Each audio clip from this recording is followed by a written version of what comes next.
مواعظ ہستہ سب کو مستفیض فرمائے۔ اللہ اکبر۔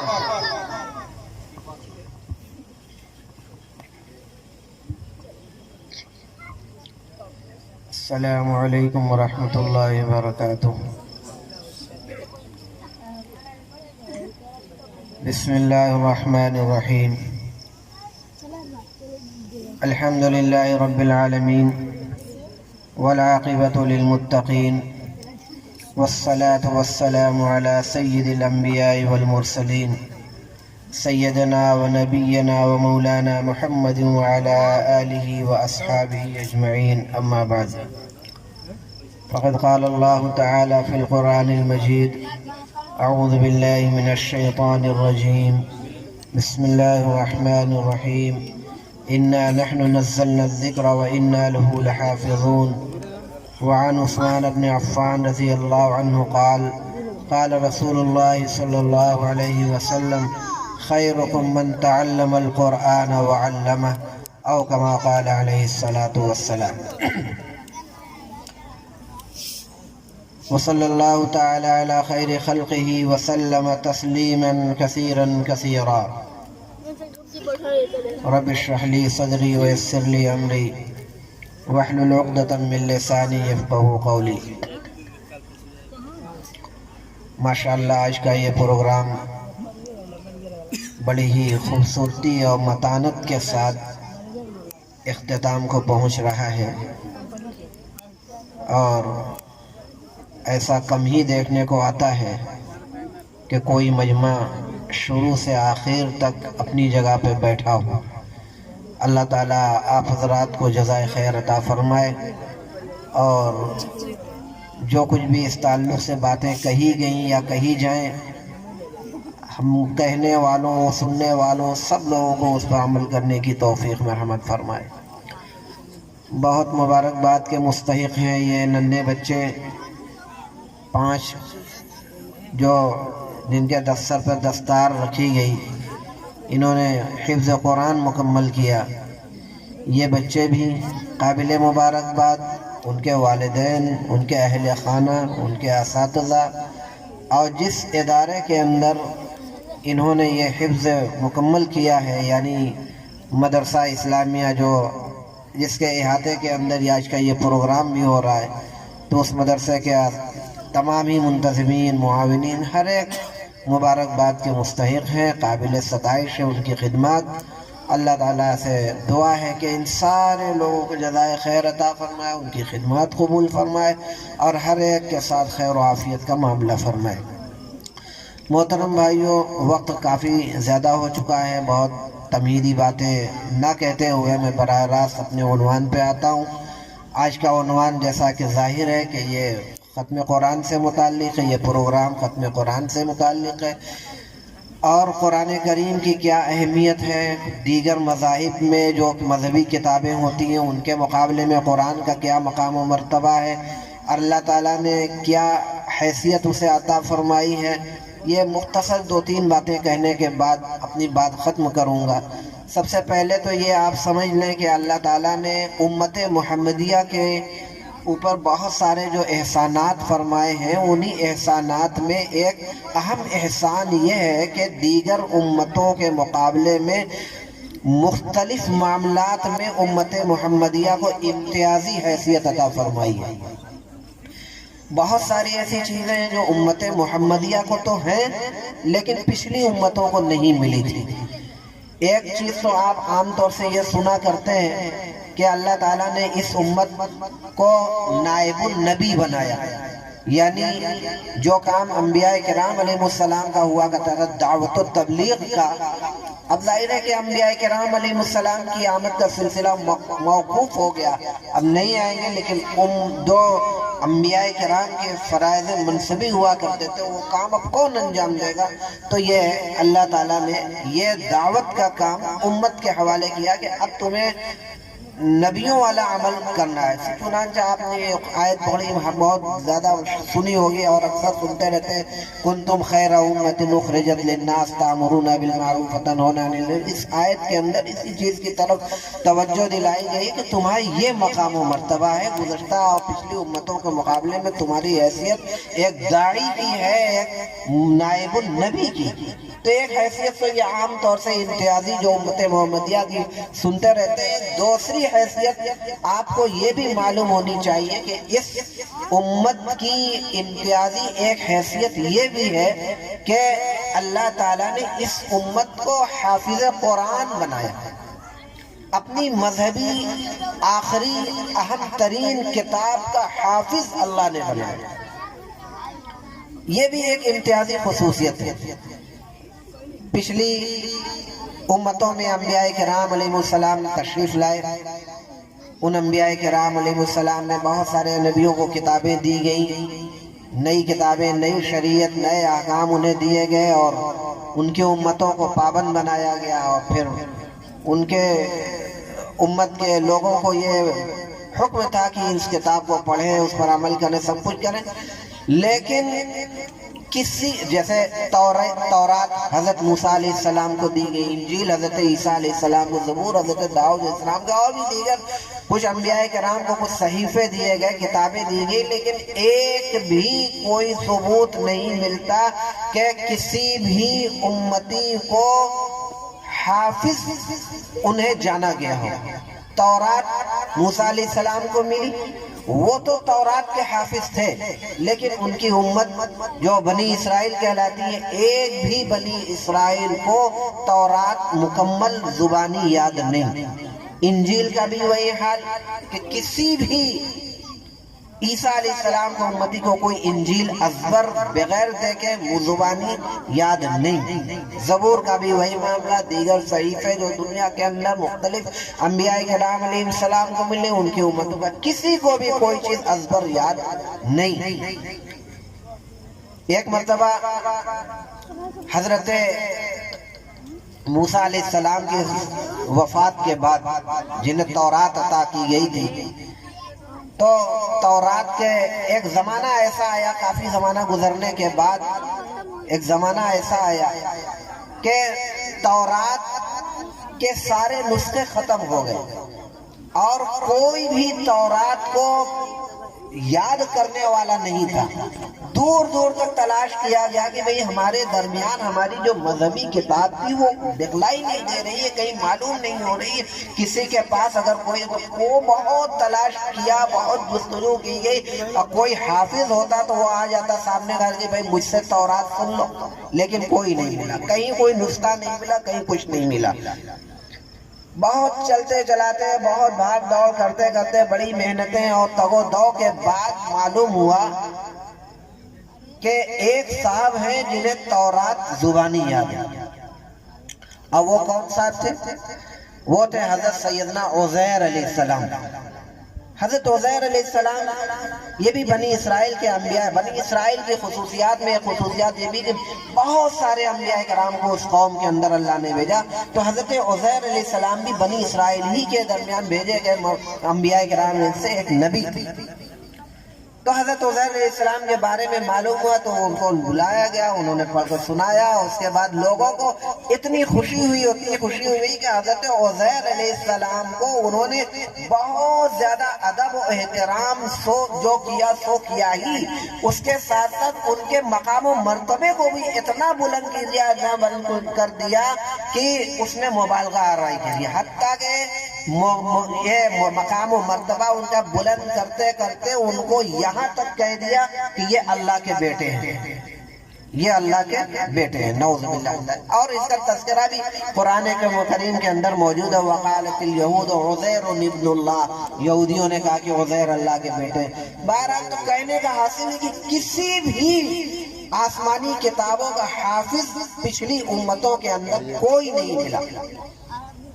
اگر ملا تو اس امت محمدیہ کو یہ شرف ملا جو حافظ قرآن اس زمانے سے لے کر آج تک, اور انشاءاللہ یہ سلسلہ تا قیام قیامت رہے گا.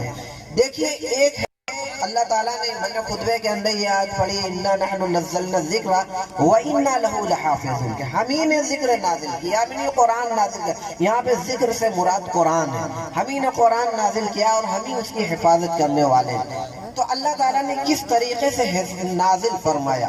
اور اس کے ساتھ ساتھ آپ ایک چیز یہ بھی یاد رکھیں کہ محسن انسانیت کہا جاتا ہے ہمارے نبی کریم صلی اللہ تعالیٰ علیہ وسلم کے، جہاں بہت سارے اوصاف جاتا ہے. اب آپ دیکھیے قرآن کریم کے بارے میں پہلے خود قرآن ہی کے اندر اللہ تعالیٰ نے قرآن کا تعارف فرمایا ہے اور ارشاد فرما رہے ہیں کہ لو انزلنا هذا القرآن على جبل لرأيته خاشعا متصدعا من خشية الله کہ اگر ہم اس قرآن کریم کو کسی پہاڑ کے اوپر بھی نازل کرتے تو اس قرآن کریم کے جاہ و جلال کا یہ عالم ہے کہ وہ پہاڑ بھی اس کے جاہ و جلال کو برداشت نہ کر پاتا اور وہ پہاڑ ریزہ ریزہ چکنا چور ہو جاتا.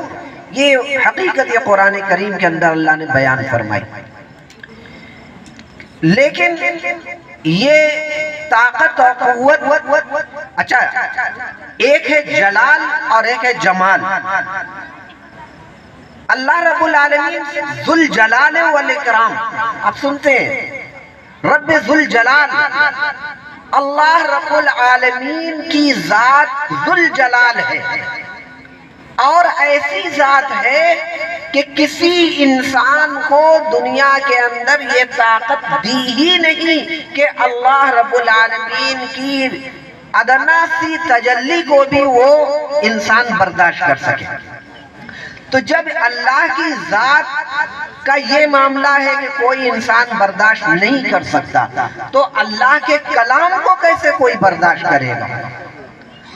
اللہ کی ذات کی جلالیت کا یہ عالم کہ ایک مرتبہ حضرت موسیٰ علیہ السلام کے دور میں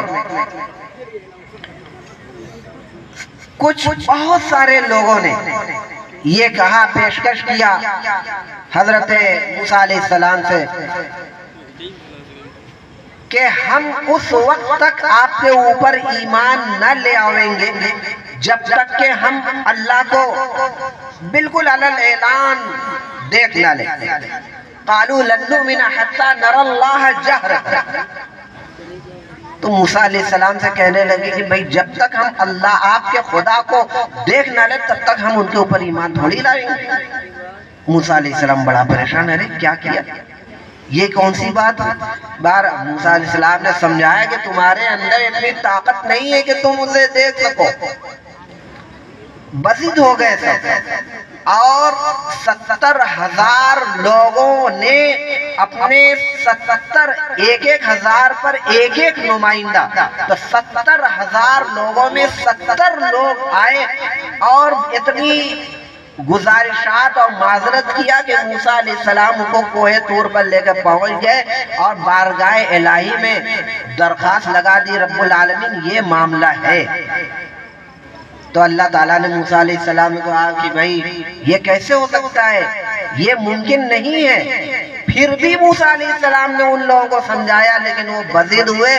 تو اللہ رب العالمین نے ایک ادنا سی بالکل ہلکی سی جھلک اور تجلی کا اظہار فرمایا، تجلی ظاہر فرمائی، جس کا نتیجہ یہ ہوا کہ جتنے 70 کے 70 خود موسیٰ علیہ السلام تو بے ہوش ہو کر گر پڑے. وَخَرَّ مُوسَىٰ صَعِقًا کا لفظ قرآن کریم کے آیا ہے کہ موسیٰ علیہ السلام تو بے ہوش ہو کر گر پڑے لیکن باقی جتنے 70 تھے وہ سب کے سب بالکل ایک آنے واحد میں سب مر گئے، بالکل مر گئے.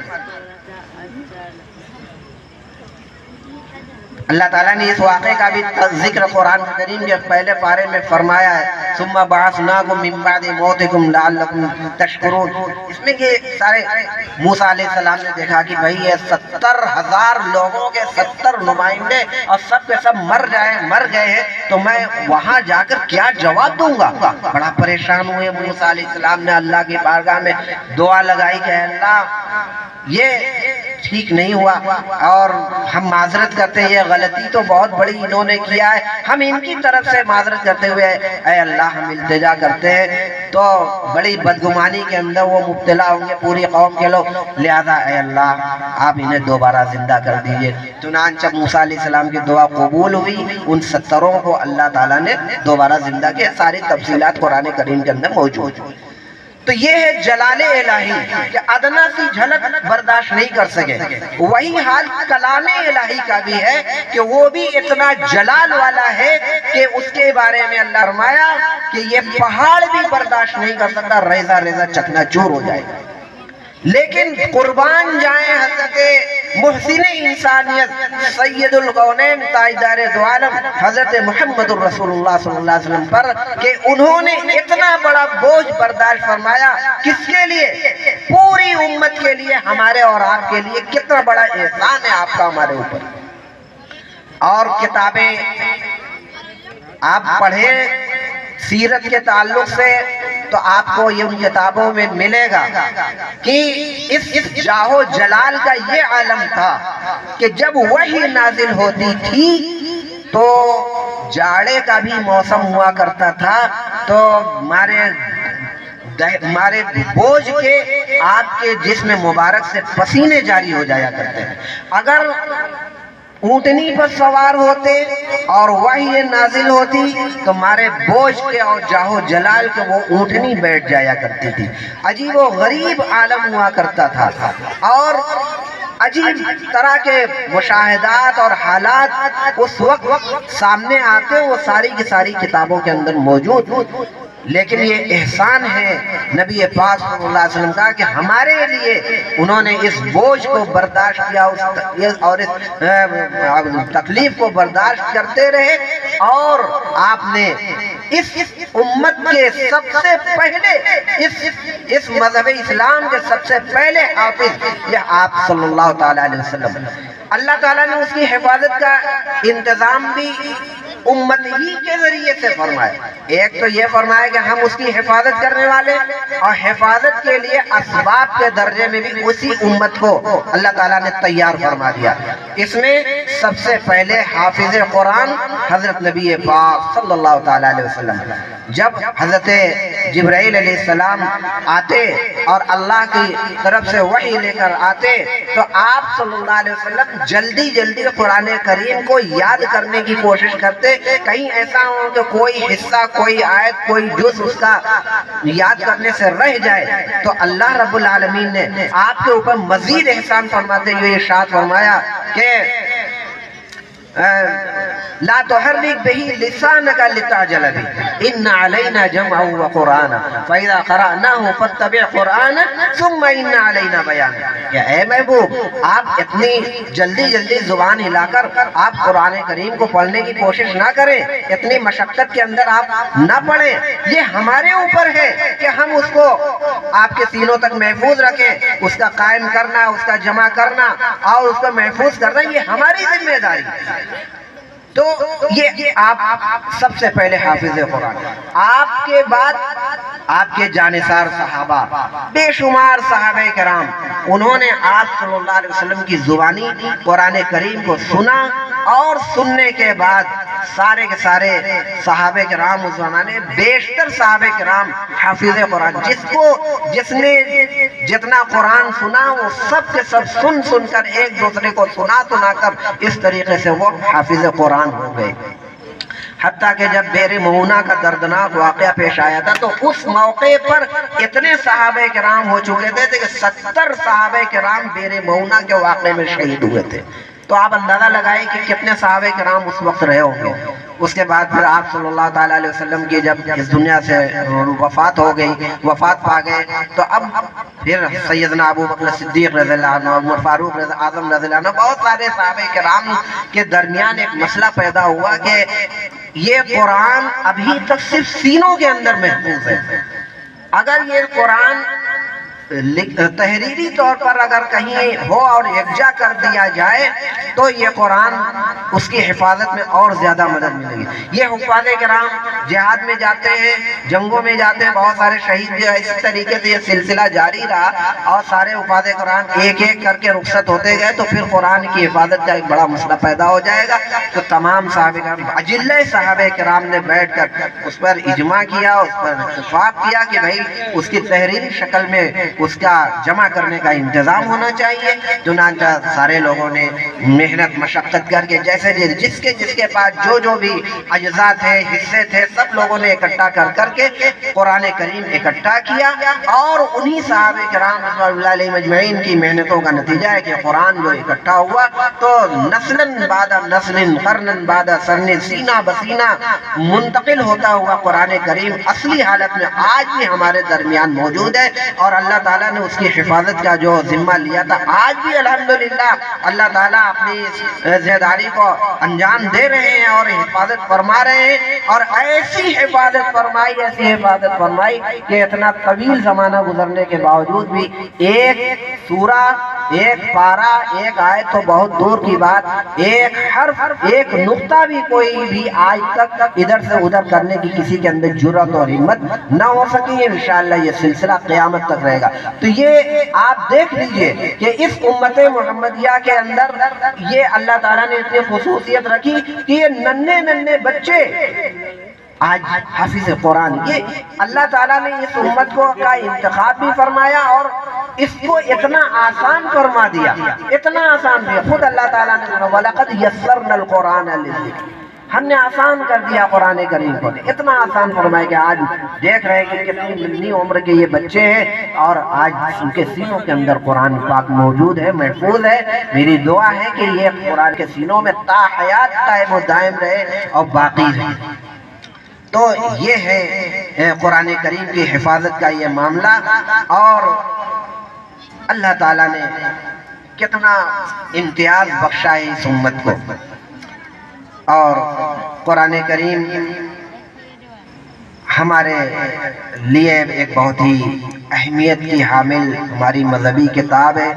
ہمیں حکم دیا گیا ہے کہ اس کے ساتھ شغف، تعلق، لگاؤ برقرار رکھا جائے۔ اس کی تلاوت کا حکم دیا گیا، اس کے ساتھ تعلق اور سیکھنے اور سکھانے کا بھی ہمیں اہتمام کرنے کا حکم دیا گیا۔ خطبے کے اندر ایک حدیث برابر آپ وہ سنتے رہتے ہیں، خیرکم من تعلم القرآن وعلمہ، تم میں کا بہترین انسان وہ ہے جو قرآن کریم کو سیکھے بھی اور سکھلائے بھی۔ تو سیکھنے والے بھی اللہ تعالیٰ کے ہاں بہترین ہیں اور سکھلانے والے بھی اللہ کے ہاں بہترین ہیں، اور اس کے ساتھ ساتھ جن لوگوں کا جس طریقے سے بھی قرآن کریم کے ساتھ تعلق اور لگاؤ ہوگا وہ اللہ تعالیٰ کے ہاں مقربین میں شمار کیے جائیں گے، ان کا مقام و مرتبہ دنیا کے اندر بھی بلند ہوگا، اس کی برکتیں قرآن کریم کی دنیا کے اندر بھی ظاہر ہوگی، اور مرنے کے بعد بھی اس کا جو مقام و مرتبہ ہوگا وہ اپنی جگہ۔ اس کے تلاوت کے جو فضائل بیان کیے گئے آپ نے ابھی سنا کہ ایک ایک حرف کے بدلے 10 نیکیوں کا وعدہ کیا گیا ہے، اور ایسا نہیں کہ یہ 10 تک معاملہ موقوف ہے، بلکہ اللہ کے خزانے میں کسی چیز کی کمی نہیں۔ ہمارے اندر جتنا اخلاص اور للہیت اور نیکیاں جتنے حاصل کرنے کا جذبہ ہوگا اللہ کی رضا حاصل کرنے کا، اس سے اور زیادہ 10 کے بجائے 100 اور ہزار نیکیاں ایک ایک ہفتے بدلے دی جا سکتی ہیں۔ اور ان ساری چیزوں کے باوجود اتنی افسوسناک بات یہ ہے کہ جیسی تلاوت اور اس کے ساتھ شغف اور سیکھنے سکھانے کا جو مشغلہ اور تعلق ہونا چاہیے وہ نہیں ہو پا رہا ہے۔ ایسا نہیں ہونا چاہیے۔ آج اللہ تعالیٰ نے کتنا انعام فرمایا، اس کے وسائل کتنے ہیں، اور قرآن کریم کے سیکھنے اور سکھانے کے کتنے وسائل ہیں۔ ایک دور وہ تھا عہد رسالت کا، میں نے ابھی کہا اس وقت زمانے میں وہ عام طور سے لکھنے پڑھنے کا اتنا معمول نہیں تھا، ایک دوسرے کی زبانی سنا کر لوگ حافظ قرآن ہو جایا کرتے تھے۔ لیکن آج الحمدللہ بہت سارے وسائل ہیں، ہر جگہ مدارس موجود ہیں، حفاظ کرام کی بڑی تعداد موجود ہے، اور اس طریقے سے سیکھنے اور سکھانے کے جو وسائل ہیں تو بہت وافر مقدار میں ہے، لیکن اس کے باوجود ایک بہت بڑی تعداد ہے جو قرآن کریم کو سیکھنے کے معاملے میں غفلت برتتی ہے، اور جو سیکھ بھی چکے ہیں اگر تو تلاوت کے معاملے میں وہ بہت زیادہ غفلت کا شکار ہے۔ ہمیں ان حضرات سے عبرت حاصل کرنی چاہیے جن کے یہاں وسائل نہیں تھے، اور اس چیز سے بھی عبرت حاصل کرنی چاہیے کہ ایسے سخت حالات میں اللہ تعالیٰ نے قرآن کریم کی کیسے حفاظت فرمائی، اور کیسے اپنے انہی بندوں کو کیسے تیار کر لیا۔ صرف ایک مثال میں دیتا ہوں، ایسی تو بہت ساری تاریخ میں مثالیں ملیں گی، لیکن صرف ایک مثال۔ روس کے اندر جب اسلامی حکومتوں کا اور مسلمانوں کا خاتمہ ہوا اور وہاں دینی تشخص بالکل مٹا دیے گئے، مسجدیں تھیں تو ضرور لیکن مسجدوں کے اندر نماز پڑھنے کی، اذان دینے کی اجازت نہیں تھی۔ کمیونسٹی حکومت جب آئی، کمیونسٹوں کا دور آیا تو اتنی سختی کہ الامان والحفیظ، دینی تشخص نہیں، داڑھی ٹوپی کے ساتھ، اسلامی لباس کے ساتھ آپ زندگی نہیں گزار سکتے وہاں۔ ایسے حالات تھے، ایسے سخت حالات میں کیسے اللہ کے وہاں کے رہنے والے بندوں نے قرآن کو کیسے سیکھا اور محفوظ کیا، اس سے ایک تھوڑی سی ایک مثال کے طور پر تاکہ ہم اس سے عبرت حاصل کی جائے کہ اتنی بڑی تعداد میں اتنے وسائل ہونے کے باوجود قرآن کریم کے ساتھ ہمارا کیا معاملہ ہے۔ ایک آدمی سیاح تھا، مسلمان، گیا وہاں پہ جتنی مسجدیں تھیں ان تمام مسجدوں پر پولیس کی اور ڈیوٹی لگی ہوئی تھی کہ کوئی مسلمان وہاں جا کر اذان نہ دینے لگے اور نماز نہ پڑھنے لگے، تمام مسجدوں کے اندر۔ تو ایسے ہی ایک اللہ کا بندہ جو سیاح کا وہاں دیکھا کہ مسجدیں موجود ہیں لیکن اذان کا کچھ پتہ نہیں، نماز کا کچھ پتہ نہیں، تو دیکھا ایک مسجد کے پاس پہنچا تو جہاں پہ جو ڈیوٹی پر تعینات تھا، وہ ڈیوٹی کرنے والا جو پولیس رہا ہو یا جو بھی رہا ہو، تو اس سے کہا کہ بھائی یہ مسجد، کہا کہ ہاں مسجد ہے، کہا میں نماز کا، کہا کہ نہیں اس میں نہ اذان کی اجازت ہے نہ نماز کی اجازت ہے۔ تو کہا بھائی میں تو نماز پڑھنا چاہتا ہوں۔ تو اس محافظ نے، اس ڈیوٹی پر تعینات اس شخص نے کہا کہ بھئی دیکھو حکومت کی طرف سے یہ سختی ہے، اگر تم اپنے طور پر پڑھنا ہی چاہتے ہو تو پڑھ لو، اگر حکومت تک تمہاری اس حرکت کی خبر پہنچ گئی اور تمہارے خلاف کارروائی ہو گئی تو میں کوئی ذمہ نہیں لیتا۔ تو وہ اللہ کا بندہ بڑا ہمتی اور بڑا جرأت مند تھا، کہنے لگا ٹھیک ہے میں دیکھ لوں گا، آپ کی ذمہ داری نہیں ہے، نہیں رہے گی۔ تو گیا اذان دیا، ابھی جو اذان دی تھی تو اللہ کی قدرت دیکھیے کہ اس بھئی لاؤڈ اسپیکر وغیرہ کا تو کوئی تصور ہی نہیں، اوپر چڑھا بلند آواز سے اذان دی اس آدمی نے۔ اذان جو دیا ہے تو اس اذان کی اس آواز کو اللہ تعالیٰ نے اتنا پھیلا دیا کہ وہاں پہ بہت سارے مکانات میں ایسے بندگان خدا تھے جو مسلمان تھے لیکن کبھی بھی وہ نہ اذان دے سکتے تھے نہ نماز علل اعلان پڑھ سکتے، اپنے گھروں کے اندر وہ چپکے نمازیں پڑھ لیا کرتے تھے، لیکن جب پہلی مرتبہ ان کی کانوں سے اذان کی آواز گونجی اور ٹکرائی تو وہ باہر نکل گئے، چھتوں پہ آ گئے اور باہر نکل کر دیکھنے لگے آخر کون ایسا اللہ کا بندہ آیا کہ ان حالات کے اندر یہاں اذان دے رہا ہے۔ گئے پوچھا بھائی کہاں سے آئے ہو، کون ہو، کیا معاملہ ہے؟ انہوں نے بتلایا بھائی میں فلاں ہوں، اور کہا کہ بھائی ہمارے درمیان کا یہ معاملہ ایسا ہے اور ہم لوگ بہت خوش ہیں آپ کے آنے سے، اچھا آپ ہمارے ساتھ چلیے، ہمارے گھروں میں چلیے، ہم آپ کو کچھ سیکھنا چاہتے ہیں آپ سے اور کچھ باتیں ہم آپ سے کرنا چاہتے ہیں، آپ ہمارے ساتھ چلیے، ہم آپ کی کچھ خدمت کرنا چاہتے ہیں، آپ ہمارے ساتھ کچھ کھانا کھا لیجئے، کچھ پانی پی لیجئے ہمارے ساتھ۔ وہ بیچارہ ان کے گھروں میں گیا اور گھروں میں جانے کے بعد جب دیکھتا ہے تو کہتا ہے کہ بہت سارے تمام جتنے گھر تھے آس پاس میں تقریباً سبھی گھروں میں اور بہت بڑی تعداد مسلمانوں کی، چھوٹے چھوٹے بڑے مختلف عمر کے بے شمار حفاظ کرام، بڑی عجیب معاملہ ہے۔ جہاں قرآن پڑھنے کی اجازت نہیں، جہاں علل اعلان نماز مسجد میں جا کر پڑھنے کی اجازت نہیں، جہاں اذان نہیں دے سکتے، اتنے بڑے حافظ اتنی بڑی تعداد میں کیسے ہو سکتے ہیں؟ اس کو یقین نہیں آ رہا۔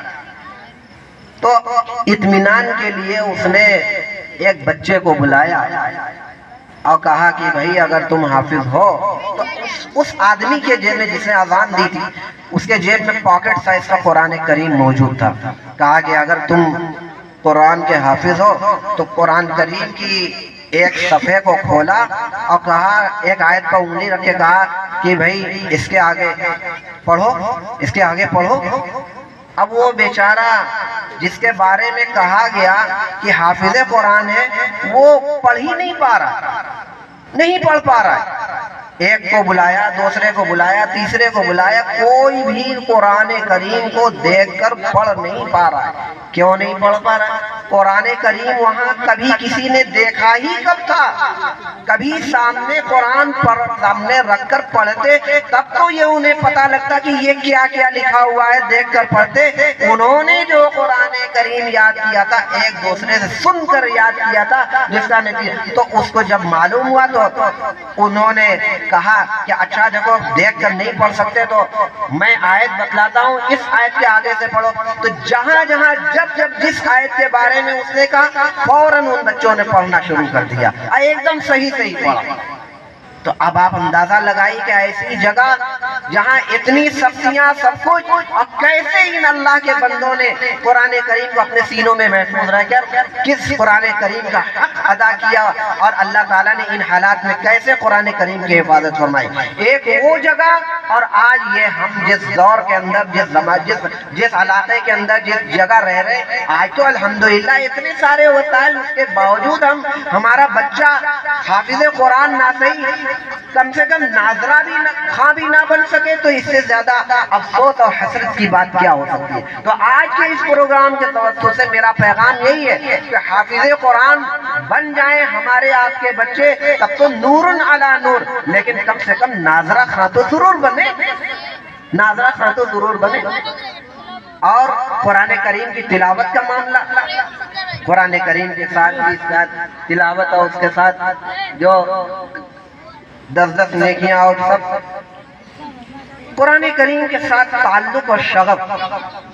بہت سے لوگ کہتے ہیں کہ بھئی ہم نے قرآن تو پڑھے ہی نہیں تو کیسے ہم اس کی تلاوت کرنے لگے، کیسے ہم تلاوت کریں.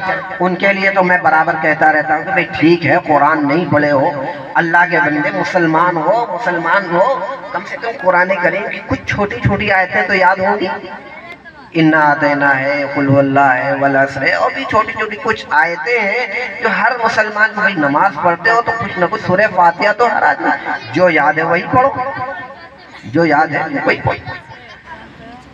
قرآن کریم کے ساتھ شغف اور تعلق رکھنے والے کو اللہ تعالیٰ کتنا بلند مقام عطا فرماتے ہیں، اس ایک واقعے سے اندازہ لگائیے. ایک اللہ کے بہت بڑے ولی گزرے ہیں، دنیا کے اندر بہت بڑے ولی اللہ گزرے ہیں. ان کی جب وفات ہوئی تو کسی نے خواب کے اندر انہیں دیکھا کہ پوچھا خیر خیریت کہ اللہ نے کیا معاملہ آپ کے ساتھ فرمایا. تو انہوں نے کہا کہ بھئی اللہ تعالیٰ نے میرے ساتھ بہت اچھا معاملہ فرمایا، جنت الفردوس میں مجھے اللہ نے جگہ بھی عطا فرمائی، اور سب کچھ یہ وہ ہے نعمت وہ خواب کے اندر انہوں نے اپنی پوری کیفیت بیان کی. اس کے ساتھ ساتھ ایک بات یہ بتلائی کہ لیکن مجھے بہت رشک ہو رہا ہے ایک ایسے آدمی کے اوپر جو جنت میں میرا ساتھی ہے، اور میں تو سمجھ رہا ہوں کہ بڑا محدث ہوگا، بڑا مفسر ہوگا اور بڑا ہی اللہ کا صالح، لیکن بظاہر ایسا لگ نہیں رہا ہے اور بالکل ایسا معلوم نہیں ہو رہا ہے. لیکن اللہ تعالیٰ نے اس کے ساتھ جو معاملہ فرمایا ہے وہ بڑا قابل رشک ہے اور بڑی تعجب خیز بات ہے کہ کس وجہ سے اللہ تعالیٰ نے اس کا اتنا مقام و مرتبہ جنت کے اندر بلند فرمایا. تو یہ جب خواب دیکھنے والے نے خواب سے جب بیدار ہوئے، سو کر جب اٹھے تو اپنے اس خواب کو لوگوں سے بیان کیا کہ بھئی میں نے فلاں ولی کو خواب کے اندر دیکھا، ایسے ایسے کہہ رہے تھے. فلاں آدمی کے بارے میں تو پتہ لگا کہ کون آدمی ہے جو اسی دن انتقال کیا تھا. پتہ لگاتے لگاتے اس آدمی کے گھر پہنچے اور کہا کہ بھئی دیکھیے ایسی بات ہے، فلاں ولی کو خواب میں دیکھا گیا اور آپ کے گھر. تو کہا کہ ہاں ہمارے گھر ہمارے خاوند کا انتقال ہوا تھا. تو پوچھا کہ کیا ایسی خصوصیت تھی ان کے اندر، کیا کرتے تھے کہ اللہ نے اتنا، کیا حافظ تھے، کیا وہ مفسر تھے، محدث تھے، ولی تھے، کیا تھے؟ تو ان کے اہلیہ نے کہا نہ حافظ تھے، نہ محدث تھے، نہ عالم تھے، نہ فقیہ تھے، نہ کچھ تھے، نہ ولی تھے، کوئی بات ایسی نہیں تھی۔ اور بہت زیادہ وہ بات ایسی نہیں تھی کہ جس کی وجہ سے تو پھر کیا تھا؟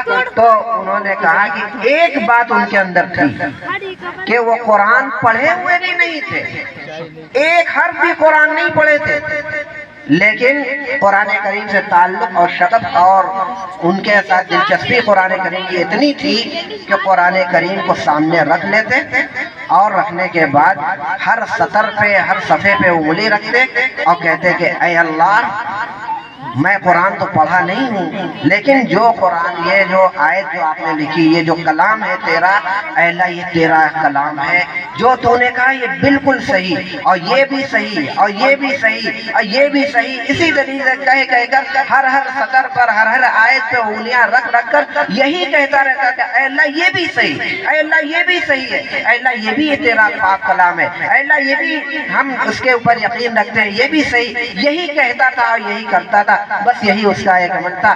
اللہ تعالیٰ کی طرف سے یہ فیصلہ ہوا تو اس کے اس عمل کو اتنا قبول اللہ تعالیٰ نے فرما لیا کہ اس ولی کامل جو تھے ان سے بھی کہیں زیادہ اس کا مقام و مرتبہ بلند فرما دیا، اور جنت میں اتنا اونچا مقام و مرتبہ عطا فرمایا کہ اس ولی کامل کو بھی رشک ہو رہا ہے کہ آخر کیا معاملہ ہے کہ اتنا بڑا مقام و مرتبہ اسے دے دیا گیا۔ تو یہ قرآن کریم سے اس شغف اور تعلق کی برکت تھی، پڑھا نہیں تھا، تلاوت کبھی نہیں کر سکا، تو اس واقعے سے اندازہ لگائیں تو وہ لوگ جو یہ کہہ دیتے ہیں کہ ہم قرآن پڑھے نہیں ہیں، کیسے ہم تلاوت کریں گے، اس سے عبرت اور نصیحت حاصل کریں کہ کیا اللہ تعالیٰ انہیں انعام نہیں عطا فرمائے گا، اللہ انہیں اجر عطا نہیں فرمائے گا۔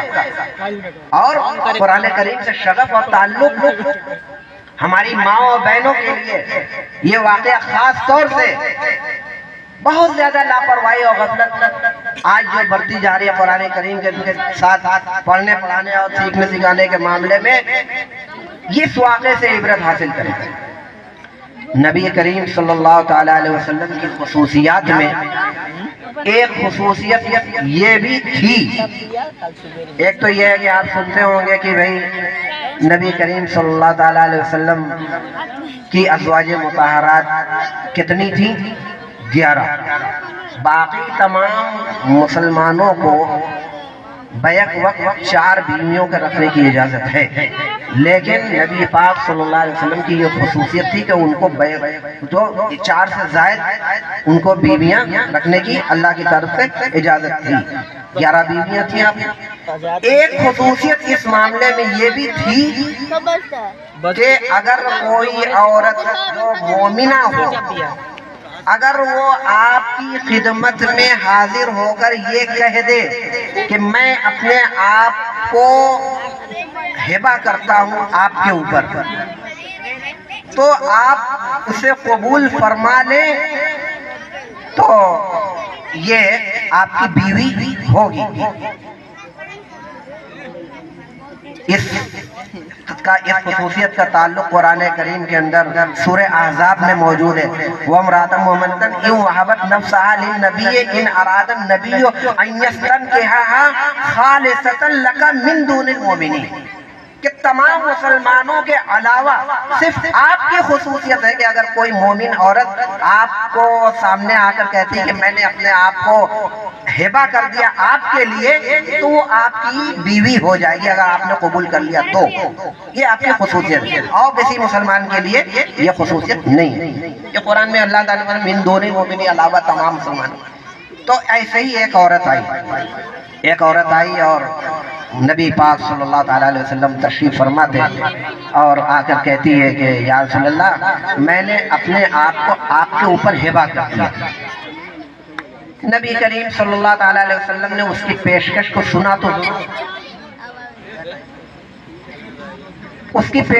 سنا تو ضرور، لیکن کوئی جواب نہیں دیا۔ سر آپ جھکائے رہے، کوئی جواب نہیں دیا۔ وہ عورت انتظار کرتی رہی کہ اب قبول کرتے ہیں، لیکن نہیں۔ اسی مجمع میں جو صحابہ موجود تھے انہیں محسوس ہو گیا کہ آپ صلی اللہ علیہ وسلم کی منشا نہیں ہے کہ انہیں اپنے نکاح میں رکھیں.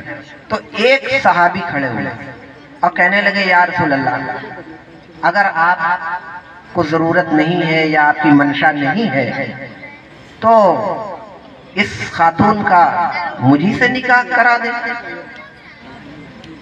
تو نبی کریم صلی اللہ علیہ وسلم نے ان سے پوچھا کہ بھئی ٹھیک ہے نکاح تو ہو جائے گا، مہر کے لیے کچھ ہے تمہارے پاس؟ کہا کہ یا رسول اللہ مہر کے نام پر تو میرے پاس کچھ بھی نہیں. کہا کہ جاؤ گھر تلاش کرو، دیکھو مہر دینا ہوگا نا، مہر کے لیے کیا دو گے، تلاش کرو دیکھو کچھ بھی مل جائے. وہ گئے تلاش کیا، بہت دگو دو میں پڑے، کچھ ملا نہیں ایسا کہ جو مہر کے طور پر دے سکے. پیسے زمانے سے دینار و درہم چلتے تو کچھ بھی نہیں تھا. آپ صلی اللہ علیہ وسلم نے یہاں تک پوچھا کہ کیا تمہارے پاس لوہے کا کوئی ایسا چھلا بھی نہیں ہے جو انگوٹھی کے طور پر اس کی انگلی میں ڈال دو مہر کے نام پر؟ کہا کہ یا رسول اللہ وہ بھی نہیں ہے. اتنا سب کچھ کرنے کے بعد اس سے پوچھا کہ اچھا بتاؤ، اب جو اصل بات ہے وہ یہی ہے، اس کو غور سے سنیے، ہماری ماں بہنیں بھی سن رہی ہو تو غور سے سنیں کہ کیا تھا وہاں. قرآن کریم کے ساتھ محبت اور تعلق. پوچھا اس صحابی سے کہ کیا تمہیں قرآن کریم کا کچھ حصہ یاد ہے؟ کہا یا رسول اللہ میری فلاں فلاں فلاں فلاں صورتیں مجھے ازبر ہیں، یاد ہیں، زبانی میں بھی سنا سکتا ہوں.